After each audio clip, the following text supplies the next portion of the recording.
Yo, what's going on, guys?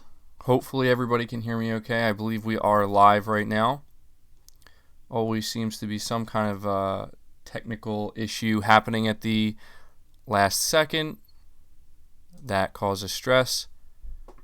But here we are. I think we're going to just basically spend the majority of this podcast today talking about the PlayStation 5 and the reveal of the PlayStation 5, and more specifically, how people are receiving it, just the general conversation surrounding it. So, all right. First thing I want to do is take a minute here to shout out all of the channel members, those of you who are going above and beyond to support the channel here. Let me just bring it up because I always want to make sure I do that. Honestly, it's just such a big help. I think people, who are going out of their way to support me directly, it really means a lot. So, starting here, Devil Child 63, Junior Jackson, Jen, Tom 1XD, Texas Juggalo 1, Ron Pugsley, Crimson X25, Enrico Kitching, Mr. Hamster, Dieter Ruse, David Gaines, Clains McKean, D. Darko, Randy Lee, and Xavier DJ. I appreciate all of you for your support, choosing to support me directly here on the channel. Just going to let some people funnel in first before we really dive into the conversation today, because, there's a lot going on in the world right now, and, I think most people are probably hanging out inside with their families and whatnot, and, we're gonna talk some PlayStation today. We're gonna talk some gaming.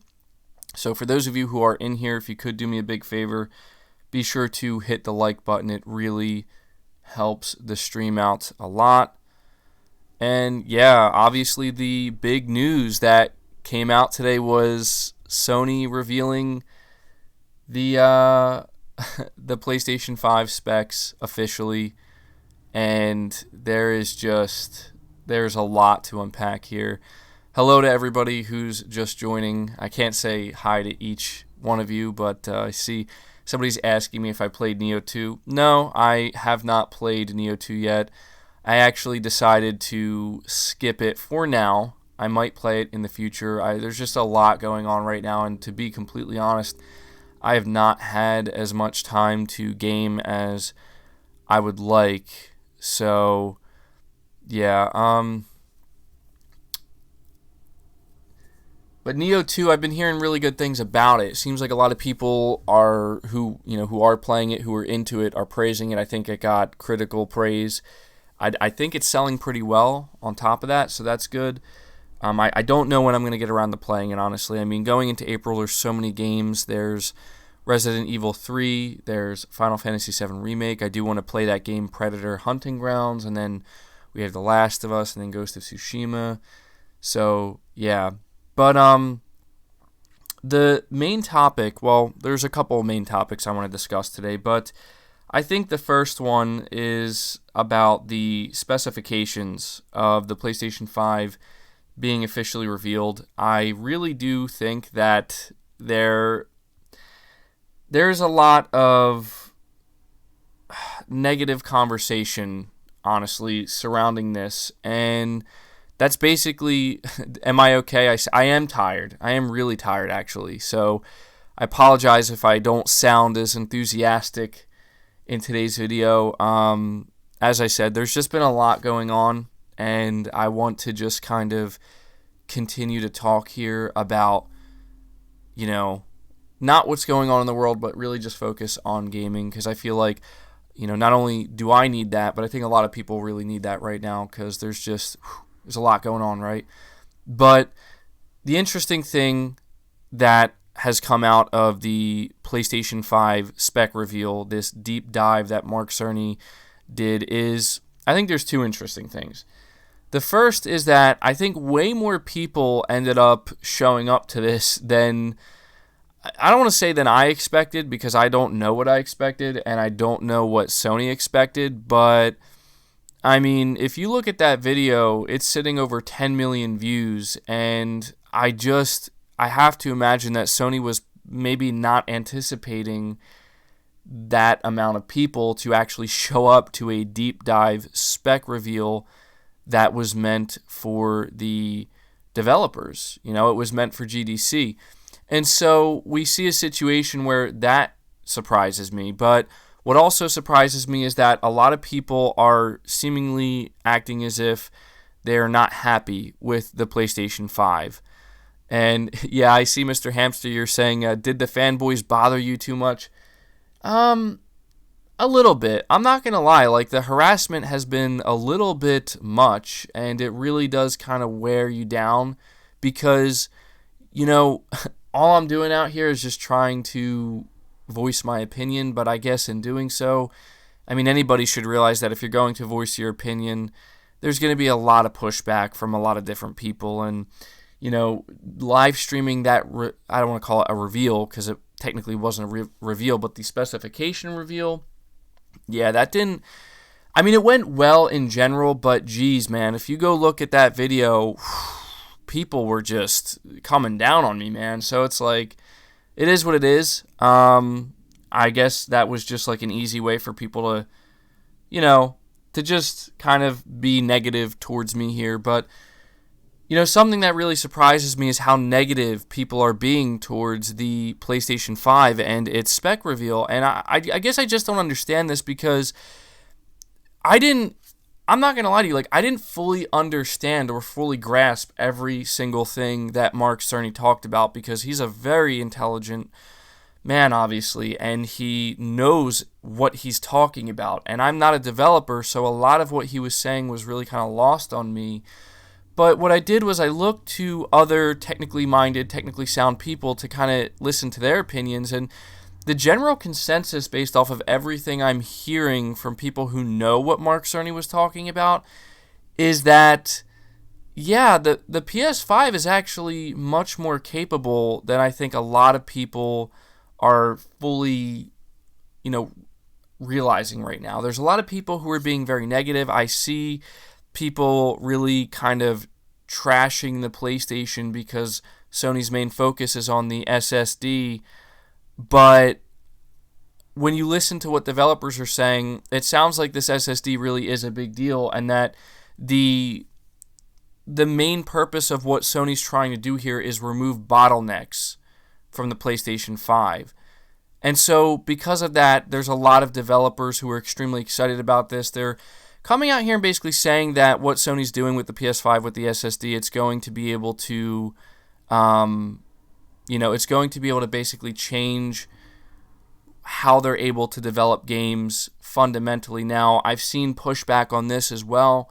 A lot of people claiming that this is ridiculous because that's only going to apply to Sony's first-party studios and their first-party games. And I do agree with that. I do think that third-party will eventually catch up, though. But, I mean, I don't know, man. Like, if Sony has some really amazing-looking games on the PlayStation 5 that are exclusive, and they're literally doing things with these games that you're not seeing developers do on the Xbox Series X or even on PC, I think that that's going to be a huge advantage for Sony. And I don't know if that's exactly why if that's really their big plan, but we're going to have to see how it plays out. I'm listening to developers, I'm listening to people who are very much, in the know with everything that Sony has announced here with the specs. And as I said, the general consensus is it seems that the PS5 is going to be better than a lot of people are thinking just based off of what they're seeing on the spec sheets. So, the truth is, guys, there wasn't really a whole lot that occurred this week in the realm of gaming, and there's not really a ton of topics we have to discuss today. In fact, I'd say the PlayStation 5 spec breakdown is probably the biggest one, but a big question that arises now is what does this mean for the battle between the PlayStation 5 and the Xbox Series X? And there's no doubt that Microsoft, I would say, has a lot of momentum now, probably more than honestly I was expecting. And a big reason for that is because they just played it pretty smart. I think the number one thing that people, and I made a video talking about this yesterday, the number one thing that I think a lot of people are not realizing is Microsoft's marketing for the Xbox Series X is in full swing right now, and they're trying to hit these big points, like these big marketing beats, such as the 12 T-flops, right? Like, the most powerful Xbox console, just these things that Sony hasn't done. I mean, you think that at the very least maybe Sony could start marketing the PlayStation 5 with, hey, it's the world's fastest console, but they haven't even said that yet, or they haven't marketed it that way. And that's because, it's clear that the marketing for the PS5 hasn't really started. But do I believe that what's going on right now with Sony and what's going on right now with the spec talk between the two, is it going to ultimately have a negative effect on how the PlayStation 5 ends up doing when it's finally out? No, I really don't think so. I genuinely believe that everything's going to be perfectly fine because Sony knows what they're doing. They're pros, literally, at this. That's not to say that they aren't making any mistakes at all, or that the potential for them to make more mistakes isn't there. Of course it is, but I don't know, man. Like, I'm just sitting here thinking, like, in April we have Final Fantasy VII Remake, we have Predator Hunting Grounds, and then in May we have The Last of Us Part 2, which I still firmly believe is going to be the biggest game that launches this generation, potentially. And then in June, we have Ghost of Tsushima. So I just don't think it makes much sense for Sony to go, all out with the PlayStation 5 marketing right now. I think that their biggest concern is they have to worry about how these things are going to kind of, how they're going to play off of one another and not necessarily get in each other's way. But, there's a lot of people who are very down on PlayStation right now, and it just feels like there's a lot happening at one time, right? Like with everything that's going on with the world, and then on top of that, we have, Sony coming out here and finally talking about the PS5, but I think a lot of people were not necessarily expecting it to go down the way that it did. But I think for the majority of this podcast, I'm going to let you guys know right off the bat, this is going to be a pretty short podcast because, as you can tell, there's really not a whole lot to talk about, but I skipped doing the podcast last week, and I wanted to make sure not to skip it again this week. And so what I'm going to spend the majority of the time doing in this podcast is really just kind of interacting with the chat a little bit, because I've made videos every day this week. I've talked a lot about the PS5 and my thoughts on the specs, and so what I really want to do is just kind of use this as an opportunity for you guys to kind of give your opinions, and me just kind of like, interact with you and talk about what you guys think, because I've been spending, a lot of time here talking about what I think, and I think you guys know it's pretty clear that I'm still feeling very positive about PlayStation. But let's see here. I see J Love is saying 25 years of PlayStation greatness, 25 years of PlayStation excellence. No, there is competition. Now there is competition all of a sudden. Well, I do think that people are jumping the gun a little bit here. I think people are jumping to conclusions. I mean, you can look at the Xbox Series X and you can look at the marketing and you can buy into the whole idea of, oh yeah, it's the more powerful console, so clearly it's the better console, and anybody who chooses to buy a console should now buy the Xbox Series X. But I feel like people who are acting that way are just being so short-sighted. That's not to say that Microsoft isn't doing a lot of other things really great. I mean, there's people who are looking forward to Halo. There's people who like what, Microsoft is doing with Game Pass. But at the end of the day, man, I really feel that most people are failing to understand that Sony, their strength has never, in my opinion, really been like flexing we have the most powerful console slogan. I don't think that that's ever really been. I mean, maybe at the beginning of the PlayStation 4's life cycle, I think they did that because it was really easy for them to do that. I think Microsoft kind of just straight up handed it to them.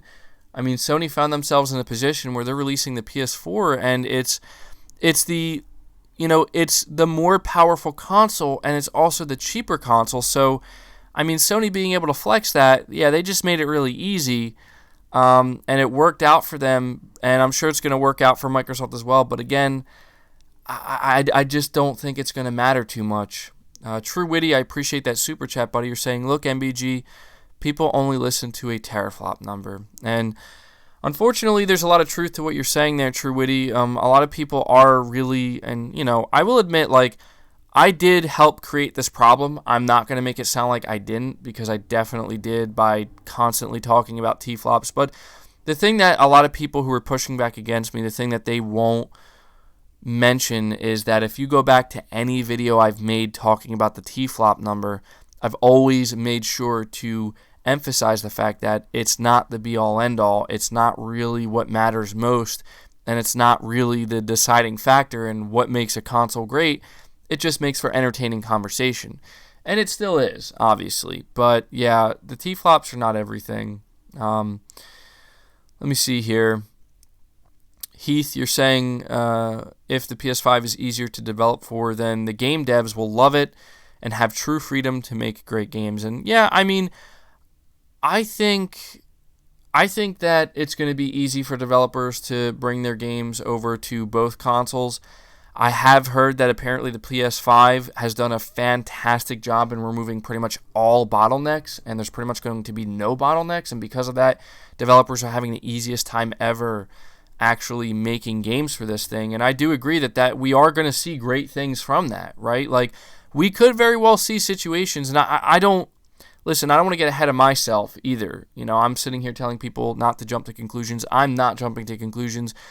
I expect anything. I mean, maybe there will be a huge performance difference between the two, and Digital Foundry will point that out. Or maybe, we'll find out that the PlayStation 5 has the capability of kind of punching above its weight class a little bit because of the way that Sony designed the console to be that balanced. We're going to have to see that. We really don't know. And I think that's just the biggest unknown factor with this conversation in general. I see a lot of people in the chat mentioning the Last of Us being delayed. I haven't heard anything about a delay, although we are hearing that physical copies of games may end up being delayed because of everything that's going on with this virus. And so it seems a lot of people may have to actually turn to buying digitally, which I may even have to do myself, but I don't think it's delayed. I think it's only delayed if you are expecting to receive a physical copy. There's a good chance it might not arrive that day. So I see Super Trendy Moneymaker. Red Gaming Tech mentions Sony could use a Switch Tech feature where they can maintain higher frame rate and higher resolutions. That may be the game-changing feature Sony hinted at for the PS5. Yeah, and this is, again, it feeds into the conversation here where I don't know what exactly to expect because it seems that everything that Sony is doing with the PS5, it's so technical, it's so highly customized. It's really, I think, going to come down to even the people who really know what Sony is saying here and what they're talking about. Even they admit that, like, there's still a lot we don't know. Like, this is a situation where even developers probably don't know fully yet, where we're just going to have to wait to see if the proof is in the pudding here. And I put out a tweet where I was basically saying that I think anybody who is underestimating Sony right now, or anybody who is really doubting Sony, I think that they're being a little bit foolish, because the proof is always in the pudding at the end of the day. And I just think that Sony's always done a pretty good job, pretty consistently, in making sure that what they have to offer is pretty good. You say, thanks for reading my post, MBG. Yeah, no problem, buddy. Again, this podcast is just going to be much more loose. I am pretty exhausted. I'm not going to lie. I wanted to make sure that I could do something here today, because there's not a whole lot to talk about. There's a lot of really depressing stuff going on right now. And I just figured, maybe just turn on the mic and chat with you guys a little bit here, and kind of just make this not so much a topic-driven, like a, podcast, just make it more of a Q&A, I guess, or just interacting with the chat a little bit. Let me see what else you guys have to say here. Eddie is saying Sony is getting the games ready for PlayStation 5. They have a very strong lineup for the launch. Yeah, I mean, we don't know exactly what the launch lineup's going to be, but I have to imagine that it's going to be pretty good. If I had to make a prediction on what I'm expecting, I think that we're going to see a first-person shooter from Guerrilla Games, whether or not that ends up being a SOCOM reboot or a new Killzone. I can't say, but I do think we will see that to compete with Halo Infinite. But I also think we're going to see the Demon Souls remake from Bluepoint Games. I think those will be the two big launch games. We might see another one as well.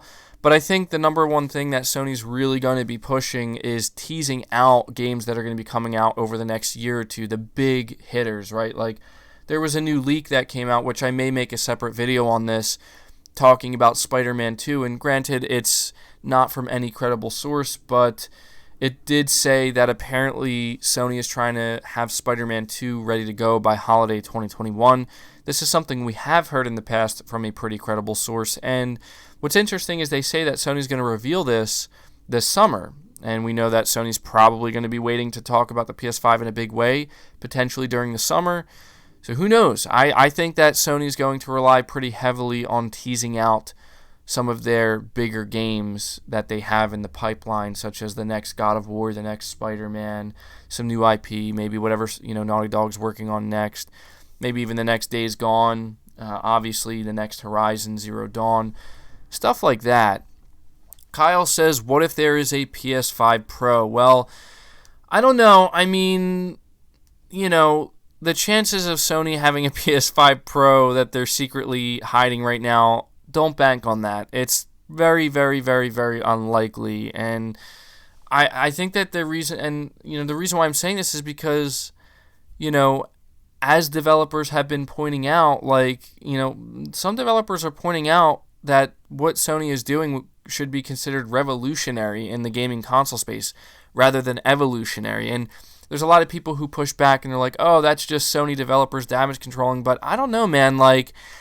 I'm not going to look at anything a developer's saying as damage control because, they take pride in what they do. And listen, even if it is just Sony's developers saying this, I'm still going to believe them because last time I checked, power doesn't really matter too much. It's really what the talent is able to do. And I think what this ultimately comes down to, guys, is I absolutely cannot buy into the whole, the PS5 is so much weaker and it's so, the Xbox Series X is so powerful, that's so awesome, that's really what we care about. I can't buy into that because I already went down that road once with the Xbox One X. I did, and I was drinking the Kool-Aid, man. I was all in, and I was just hyping up how amazing the Xbox One X was going to be, and how it's going to be the most powerful console in the world. And I spent $500 on that console. I bought it, and I was just like, wow, not much has actually changed. Microsoft didn't deliver the games that I was hoping they would deliver, and as I said, I already walked that path, man. I already went down that road. We have Arian87. You say, how important is it that the PS5 is priced less than the Xbox Series X, especially since the power difference is in percentage smaller than the difference between the PS4 Pro and the Xbox One X? That's a really good question, actually. I've kind of, riffed on the idea that I think the PS5 needs to be cheaper than the Series X, but I'm not so sure it does. I think that if the tech that Sony has in the PS5 really, they have to sell it at $500, and that's what the Xbox Series X ends up being priced at, I really do believe that it's going to be Sony's job. The most important thing they have to ensure that they can do is market it correctly to shift the conversation, to shift the narrative, because right now the narrative is, the Xbox Series X is the most powerful console, and regardless of whether or not on a practical level, whether or not that really matters and what we see, that's the narrative that's being written right now, and Sony's kind of allowing Microsoft to write this narrative, and it's going to be imperative that Sony is able to properly communicate to the consumer, look, our console is the same price, but it's pretty much going to be just as good. And that's a really difficult thing to market. That's why I firmly believe that as of right now, if I had to truly put my money on it, like literally, like how much is the PS5 going to be, I just don't think it's going to be the same price as the Series X. I think at this point, Sony's like, okay, we're going to have to sell this thing at a loss because they, unless they can just, grab control of that narrative and switch it up, and they can still do that. I'm not saying that they can't. I just think they're in a little bit of a difficult position right now where they're going to have to do a lot to switch up the narrative, and they might be getting ready to do just that. But that's a really good question. If I had to truly predict right now what I honestly think is going to happen, I think you will see a cheaper PlayStation 5. I think that at the very least you'll see a $50 difference, and I think that it would be in Sony's best interest to try to make that happen because Sony's main goal here is they want to sell as many PS5s as possible, and I don't know if they're going to be able to do that at $500, but I could be wrong. I think that this is where Sony's going to have to try to really do their due diligence and try to gauge what the market is expecting, because if the market is expecting $450, if the market is expecting $400 and they announce $500, and then the Series X is announced at $500, that's not going to be a good look. But again, it's going to come down to, is the proof in the pudding? And if the proof is in the pudding and that pudding ends up essentially being, hey, both of these things do the same thing, then, I don't think it's going to matter that much. Mr. Hamster, you're saying, imagine how easy life is with these fanboys. One thing that triggered them is console spec and a joking Joker gif MBG post on Twitter. Yeah, I know what you're referring to, Mr. Hamster. That's pretty funny. I did put out this tweet where I was like, it was, from the Joker, the latest Joker movie, where he's trying to make himself smile, but then it just immediately turns into a frown. And I was saying that this is what Xbox fanboys or Xbox fans are going to look like when they find out the PS5 is 13.3 T-flops and RDNA 2. But, people are holding that against me, and I did it to myself. However, I did emphasize that it was just a joke. Like, I'm not expecting the PS5 to be 13 T-flops. It's just funny to imagine a scenario like that. But, this is why a lot of Xbox fanboys are coming at me pretty hard right now, because obviously I'm not innocent is the point. Like, I've entertained the conversation. I've partaken in the conversation, and so, I had to take my L, I guess, on the 13 T-flops. It is what it is. I see some people saying that you say Arjun, you're saying you're worried about The Last of Us release date. Well, I'm not gonna lie to you guys. Like, with the way things are going, I don't know, man. I don't know what to expect. I'm going to assume that everything's going to be on track, but things are escalating at a very rapid rate, and it's affecting the entire world currently. And so I really don't know what to expect with game releases, with console releases. I think at this point it's safe to say that anything could change at any moment, and it could change in a dramatic fashion. So, we just have to kind of take it day by day and look at what's happening and just hope for the best. That's really all we can do. Nobody will notice a 1.7 teraflop difference. Jeez. Yeah. I mean, I listened to Digital Foundry's video, and they seem pretty positive about the PS5, like, they're saying that they think that Sony's doing a lot of really good things here. And again, this is the general consensus of what I'm seeing from the majority of people who are, who are in the know with this. I mean, again, developers are calling this thing a beast, and they're saying good things about it. And it's not just Sony first-party developers. That's what people need to understand. PS5 is going to perform better for open-world games and run smoother than the Xbox Series X. Well, I can't confirm or deny that. I mean, that's something that we're going to have has yet to be seen, right? But actually, something I do want to mention here briefly, because again, I'm not going to do the podcast for too long today. I just wanted to put something short out here, just to, just to talk to you guys a little bit. But something that has come up is the backwards compatibility for the PlayStation 5. I think Sony did a pretty poor job, honestly, of communicating it. at least in the sense that regardless of what you think about how they communicated it, a lot of people were left very confused.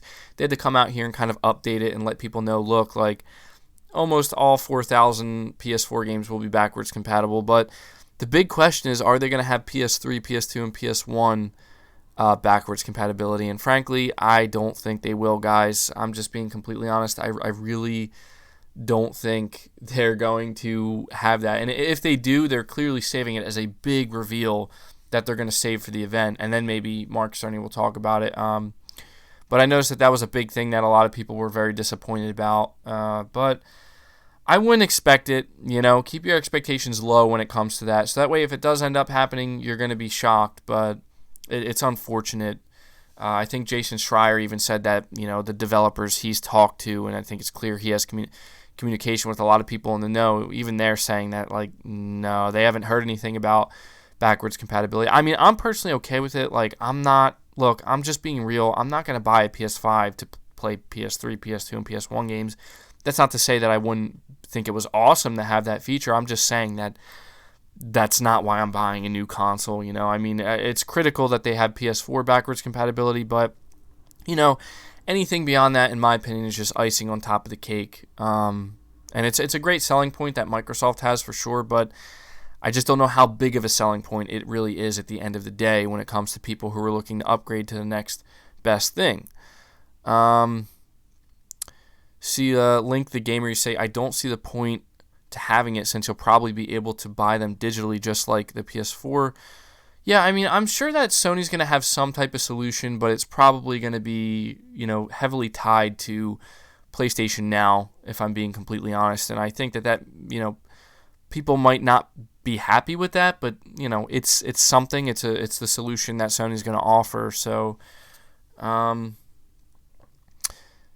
Scheme KOS, you say, I would like full backwards compatibility, but I really only care about PS4 backwards compatibility. I think that's the sentiment for most gamers, is you would like to have that full backwards compatibility, but you're just glad to see that.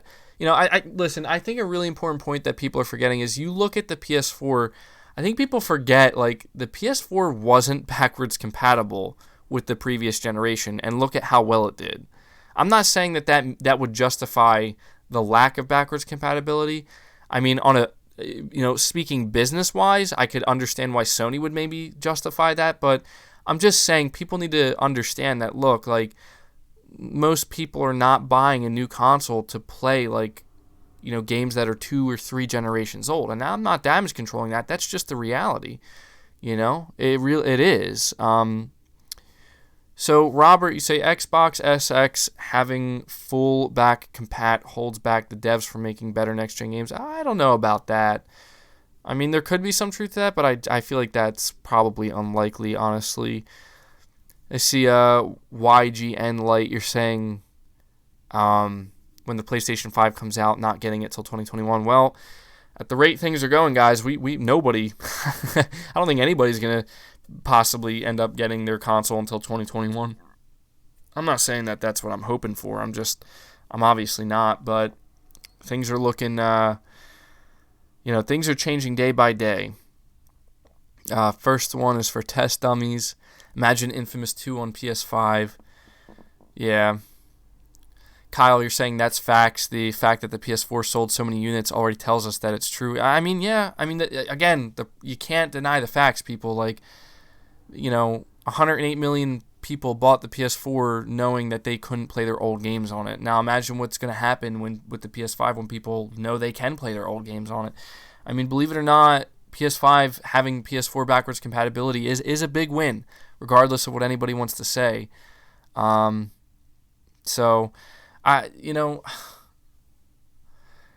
Jamie says, MBG, I remember you practically praising backwards compatibility, shaking my head, make your mind up. No, listen, don't misunderstand me. Backwards compatibility is amazing. Like, I think what Xbox has done is awesome, and I think it's one of the greatest things that they've achieved on the Xbox platform. However, I'm just saying that I think it's totally understandable for, people to look at PS4, and if it's not matching Xbox Series X, but by not having PS3, PS2, and PS1 backwards compatibility, I think it's okay for people to be okay with that, is all I'm trying to say. Like, I mean, there's going to be some people who are like, no, I can't, accept that, and I'm not going to buy it because of that. But more people are just going to be like, well, it's a shame, but I'm looking forward to the next generation. You know what I'm saying? So that's all. I want to just, I think, kind of riff on this one more time because I didn't get to finish my thought process when I was talking about the power factor. Well, before I do that, True Witty, appreciate the donation, buddy. Say fanboys call PS5 inferior and devs love the inferior console over the superior console. So will people hold Microsoft feet to the? I'm assuming you're saying feel the fire, better games look better. If I fully understand what you're saying here, you're basically just saying that, like, is Microsoft going to be under fire? Are they going to feel the fire if basically developers are coming out here and saying that they prefer the technically inferior console? I'm assuming that's what you're saying, True Witty. And I don't know, guys. I listen, if you were to ask me right now, like, if you were to hold my feet to the fire and say, do you think that the PS5 is going to be looked at in a bad way compared to the Series X? No, I don't. I really don't. I think that Sony has just garnered way too much goodwill this generation, and I think that the PlayStation brand is just so strong and so well known that I really don't think that, anything is going to change, honestly. But, talking about the power factor, guys, like, I tried to explain that I've been down that road.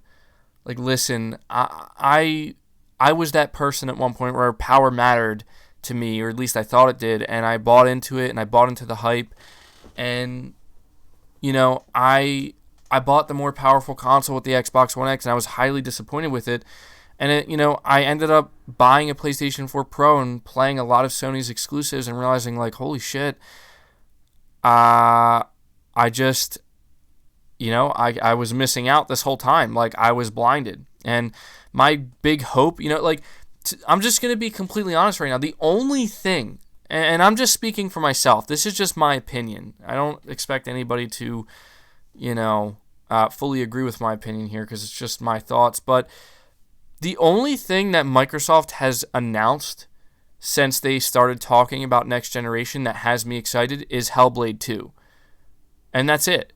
That's the only thing they've announced that has me excited. Granted, I am excited to learn about what, their studios like The Initiative, what they're working on, what Playground Games, what their second team is working on. But currently, that's the only thing that has me excited. I am literally more excited to learn about future sequels to games such as Days Gone, God of War, Spider-Man, and the whole lot of them. I'm more excited to learn about sequels to those games than I currently am for the next generation Xbox. The specs inside the PS5 are awesome. It literally doesn't matter to me that it has a lower T-flop number. Like, I just literally don't give a shit. I bought into that. I bought into that where 6 T-flops of compute power compared to 4.2 with the PS4 Pro. And listen, I'm out here platinuming games, platinuming PlayStation 4 exclusives because I'm just like, these are amazing games and they look amazing. Like, you know what I mean? And I play, I see the notorious damage control. Like, bro, it's not damage control. Like, I'm just speaking my truth, man. Like, if my truth is what you consider damage control, then so be it. That's just the way it is. But I don't know what else to tell people. Like, if I had to assume, I think most people feel the exact same way I do, where it's like, I'm not looking at the power T-flop number, when I'm thinking about buying my console. I did before one time, and I completely regretted it, and I'm never doing it again. And that's just the fact of the matter. Like, I don't give a shit how much better, how much better Microsoft's ray tracing is. Like, I just don't care, man. Like, I want to play their awesome games if they have awesome games. Like, I'm going to play Hellblade. I'm going to play, hopefully, some other stuff. Like, I don't care about Halo. That's just me. I don't care about it, but I just don't understand why people are so, they're so infatuated with the power factor right now. And I think I do know why, I think it's just because people, it's all Sony talked about right now. All Sony did was give their specs, so it's understandable that this is what people are doing now. They're comparing it to, but I don't know, man. If like 2 months from now or 3 months from now, if Sony shows something that gets me excited, like I don't see how I'm gonna be like, oh well, man, that Spider-Man teaser trailer looked amazing, but the PS5 is only 10.3 T-flops, and that's ultimately what determines my enjoyment. So I guess I'm not gonna buy it. Like who the hell is thinking that way? I mean, I'm just being serious right now. Like, the only people who are thinking that way are the loyalists, the people who, like, it doesn't matter how badly their preferred platform messes up, they're going to support that platform. Like, people are basically looking at me and they're being like, MBG, you need to accept that Sony effed up. Like, what did they F up? I'm just genuinely not understanding. What did they F up? Is it? I mean, I can rationalize with, okay, maybe their marketing is not off to the best start, but I don't know, man. Like, nothing Sony has said made me suddenly be like, I don't want to buy the PS5 now. Like, I don't know, man. Maybe it's just me. Maybe it's just me, but I can only speak for myself. A lot of people have been asking me, like, do I plan on getting both consoles? Honestly, I don't. I really don't. Like, I mean, I think that the Xbox Series X is awesome, and anybody who's buying it, yeah, you're going to get a great console, but I don't know, man. Like, I'm not trying to buy both, and I love how there's people out here like, well, I'm buying both day one, so that makes me not a fanboy. Like, it doesn't matter. Like, good for you. Like, it also doesn't make me a fanboy if I choose not to get both day one. I'm just not understanding it. Eddie Lopez, appreciate the super chat, buddy. You're saying, haven't seen a game on the X that rivals The Last of Us. Yeah, I mean, Hellblade looks good.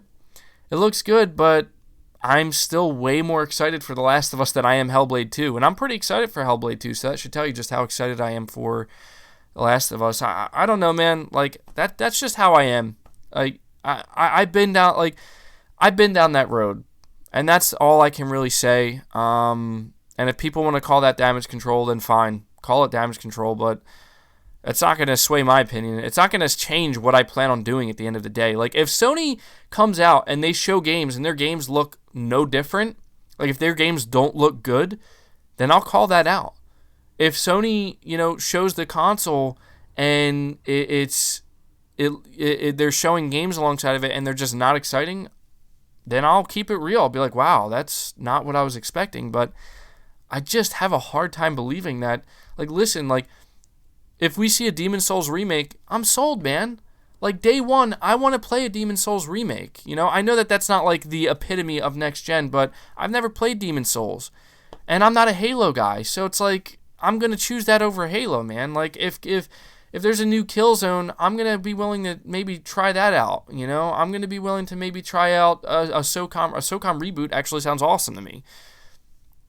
Hellblade looks good, but it's a next-gen game, and yeah, like, that's the thing. Like, it's a good point, Eddie. You're pointing out that, like, The Last of Us 2 looks nearly just as good as what a next-gen game looks like on, Microsoft's new console. But again, it's like, it's not about the looks all the time. Like, it's just not. Like, who really... I'm just going to be blunt here.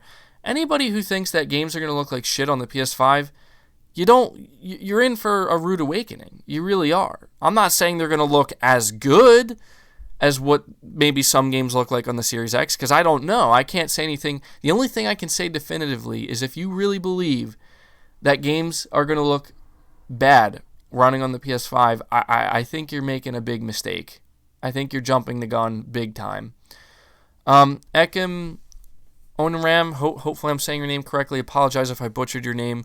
You say, I went from Xbox 360 to PS4 Slim because it was on sale, and I wanted to play The Last of Us and other great games since it looks good to me. Not a spec nerd. Yeah, I mean, dude, what you're saying here, I think that's the sentiment of most people who play on PlayStation. As I pointed out in the past, I don't recall many times in PlayStation's history where it was like, I'm buying this because it's the most powerful console on the market. again, I highlighted that they did, Sony went in hard with it with the PS4 because it was easy for them to do so. It would have been stupid for them not to highlight the fact that not only is the PS4 cheaper, it's actually more powerful. I mean, that's just a potent combination for marketing, This time around, I think Sony, what they're going to have to do, and what I would love to see them do, because this is what I care about most, and hopefully they're aware that this is what their core audience cares about most, is like, I hope that they just kind of lean back and lean in on their greatest strength, which is, in my opinion, their games, their first-party output, and just the fact that, if they're really bragging about this SSD and even hardcore Xbox fanboys that I listen to, they will agree with you when you say, look, you can't sit here and say that the PS5's SSD is going to be a game changer all around, because we don't know that. However, if you want to say that it's going to be a literal game changer for the first-party exclusive games, and they're just exclusive to the PS5, then yeah, it might actually be a literal game changer in what we see in terms of fundamental game design. And as I said earlier, we may end up seeing things. And this is why Sony may really not... This may be the exact reason why Sony invested so heavily in the SSD the way they did. Because if developers are telling Sony... Like, if Mark Cerny's going up to the first-party developers and they're like, look, we're going to be making the PS5. We want to know what you want from the PS5. If most of these first-party developers are like, look, we want a really, really cutting-edge SSD, like more so than a powerful GPU, more so than a super, powerful anything else. We just want that SSD. And if Mark Cerny were to ask why, and the developers, and I'm sure Mark Cerny knows this himself, he is a game developer, their answer is that's what will allow us to really make some huge leaps forward, more so than just raw compute power, through a GPU or whatever. Then I'm going to believe them, man. And I'm going to say, okay, that sounds exciting to me. And here's the thing, like, I don't need every single third-party game to look better. Like, that's the thing, all right? I don't care if third-party games have a slightly higher resolution or a few more bells and whistles on the Series X. I just don't care. What I'm going to care about is I want to see, Sony, I want to see, you're bragging about this SSD, you got me really excited for it, I hear developers calling it revolutionary, I cannot wait to see what you're able to do with your games now, the exclusive PS5 games, with this technology. That's what's going to matter to me, man, and that's what's going to get me truly excited. And in my opinion, that's going to matter a hell of a lot more to me than just knowing that, this third-party game has slightly better ray tracing and, some slightly better shaders or lighting or a slightly higher resolution. Like, I don't care, man. Like, most games on the PS5 are going to hit 4K 60. That's what I care about, Josh, appreciate the super chat. You're saying, I haven't played a bad game since 6th generation, to be honest. And, yeah, I mean, that's the thing, dude. Like, again, the people who are really going in hard here are the ones who just, they want PlayStation to fail. They want to laugh at PlayStation fans and make it seem like PlayStation's on fire and, the shit has hit the fan completely, but they're just being idiots, I get so much flack here on the channel, guys. If you had any idea the amount of harassment I get. I mean, I literally see my name, MBG, brought up, like, frequently in Xbox YouTubers' comment sections. And I'm just like, is it that serious, guys? Like, I don't care. Like, hey, I'm living rent-free in a bunch of people's headspace, all right? Like, I'm fine with that. But it's like, guys, like, is it that serious? Like I'm that bad? Like, you need to constantly bring me up? It's pretty entertaining, I'm not going to lie. But you can, because the thing is, guys, I started out supporting Xbox. And a lot of these people, they backed me up when I was in delusion land. When I was like, yeah, guys, 6 T-flops, don't worry. That's going to, make everybody happy. That's what's going to determine the future. And, I see, Chef, you're saying, Ayo, MBG, stop focusing on these people, man. I know. It's hard not to, and to be completely honest, it kind of keeps the conversation going. I mean, they complete me, in a sense where I need to be able to keep the conversation going, but you bring the harassment on yourself because of your attitude. Yeah, I mean, you may be right there. I mean, listen, I'm not saying that I can't deal with it. I'm just saying, like, it's a little bit like, really, guys? Like, it's that much? Like, it's that much, and it's fine. I mean, at the end of the day, it's about video games, guys. Like, there's a lot of serious shit going on in the world right now, and, like, you know, this is just basically an outlet, and that's kind of how I'm viewing it. But, Mr. Hamster, you're saying they always ignore the good things you say about Xbox. Yeah, you bring up a good point, Mr. Hamster. This is where some people just can't call a spade a spade. You know, in 2020 so far, do you know how many negative things? You know, even like, let's just say late December to where we are now in 2020. You know how many negative things I've had to say about Xbox? Pretty much nothing. Because they haven't been doing anything really bad. Like, they've been doing a great job. I've literally made videos saying this. You want to talk about my attitude? Like, I've literally called a spade and said, I think Xbox is doing great. You know, I think Xbox's marketing right now is on point, and I think it's actually surprising Sony. But to me personally, that doesn't matter. And that's all it comes down to. Like, it doesn't matter. Like, I think that's great. Good for them. And, you know, I still care about Xbox, but the number one thing I'm waiting to see from them, I still haven't seen. And I'm not counting them out. I'm not saying I won't see it. I'm just saying, like, I'm assuming around E3 time when they have their streamed conference, I'm really excited to see what games Microsoft has, man, because you know, like, listen, if this year is anything to go by, you know they have a lot to show, and I'm excited for that. Same with Sony. I think it's going to be a good time.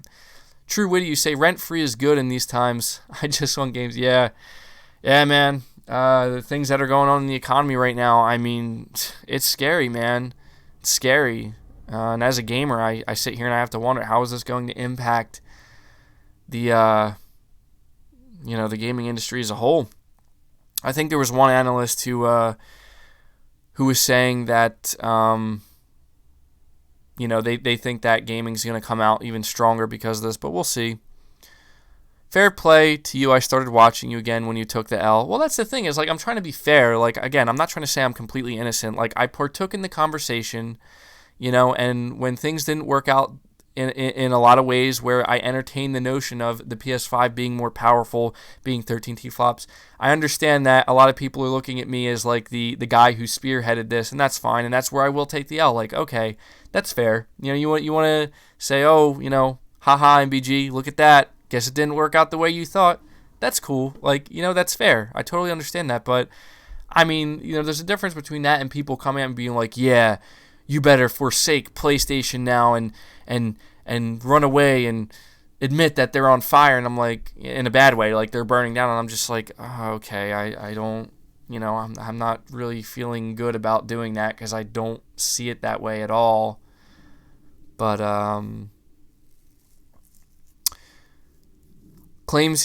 Jordan says claims he doesn't care about Xbox, yet talks about Xbox in every single video, and damage controls for Sony. Even Mark Cerny himself has resorted to lying about performance and slandering. Like, dude, do you not, Jordan, how ridiculous do you sound right now, dude? Like, yeah, I'm going to talk about Xbox. It doesn't mean, I literally said I still care about Xbox. I'm just saying I don't care about the things that they are talking about right now. Like, I don't care about the power factor to the point where I'm going to switch over to Xbox and be like, you hear that, guys? They have the more powerful console. And you're saying Mark Cerny is lying. Like, dude, get out of here, man. Like, you don't know what you're talking about. Like, you don't know what you're talking about. Let's see here. Have I platinumed Death Stranding? I have, actually. And it was an interesting ride with Death Stranding. I feel like Death Stranding's truer now than ever before, right? Everybody has to stay inside, and we're going to be relying on the brave who are out there delivering packages and the toilet paper, man. Like, I feel like Death Stranding, it's like Kojima predicted the future again. Let me see. MBG, you're going to be so happy come launch when the truth is out to the masses. The Xbox will be silent again, but yeah, Xbox is actually doing a good job this time. It's a great time for both sides. Yeah, dude, I agree with what you're saying, Scheme. I agree 100%. Like, nobody's out. The only people who are out here dumping on anything are the hardcore Xbox fanboys who are trying to dump on PlayStation, making it seem like like they did something really, really bad. Like this is equal to how bad the Xbox One reveal is in 2013. And I'm just like, yeah, you guys are jumping the gun big time, and soon, eventually, they're going to be the ones taking the L, because I think most rational people are like, look, Sony may not have the power advantage, but they have a lot going for them, and I think it would be naive to assume that they don't have some big plans for the remainder of the year with their next-gen console. But, Jamie says, love you, MBG, keep it real, brother. Well, I appreciate that. Appreciate the support. I mean, we can have some fun conversation. At the end of the day, it's just games. You got to keep it gaming. Got to keep it positive. It's about just trying to have a good time at the end of the day, especially now more than ever, honestly.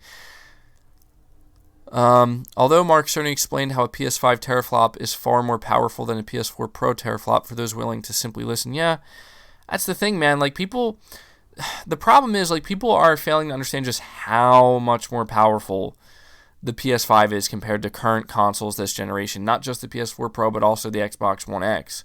But they don't want to focus on that. They just want to focus on that 1.7, 1.8 T-flop difference.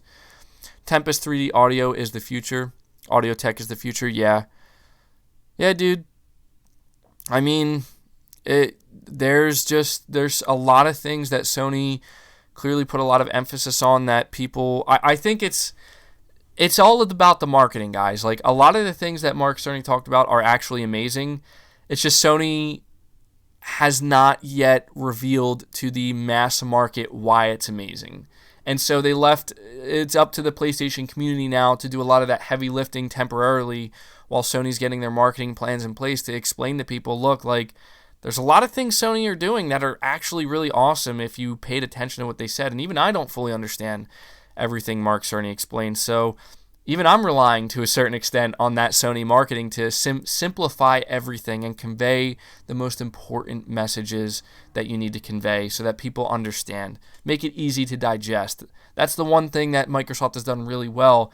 And I think Sony's going to do it really well too. Again, their marketing just hasn't kicked off yet. Let me see. I honestly think that you're not going to see a difference. 4K 60 is 4K 60. Again, it's going to be with like the bells and whistles, things like ray tracing potentially. And I say this potentially because we might not. But from the tech guys that I've been listening to, they're making it sound like, there's some differences you're going to see, but it comes down to developers, truly. It really does.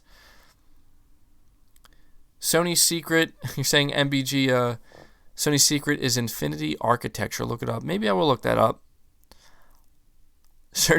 Mark Cerny gives me nightmares, though. Mark Cerny's cool, man. He just has that, like, evil scientist vibe, like just executing his plan.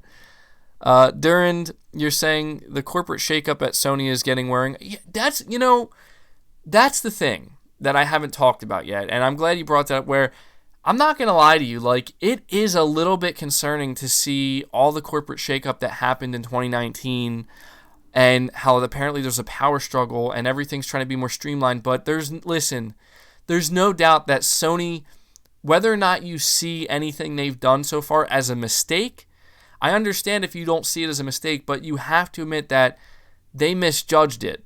They did. Like, I think they misjudged just how much anticipation they've had built up, and how if there was ever a time for them to really just kind of, drive the nail in the metaphorical coffin, I guess. However, whatever metaphor you want to use here, this was the time for them to do it. And so that actually is something that I did want to bring up, where I have to really wonder what Sony's next move is now. Like, I don't know if, Sony's corporate, if they're like looking at the fact that their video has 10 million views, but if you look at the like to dislike ratio, it's very evident that there's a decent amount of people, a lot of people who are not satisfied with what Sony revealed about the PS5 so far. Maybe not necessarily what they revealed, but how they chose to reveal it, as I continue to say.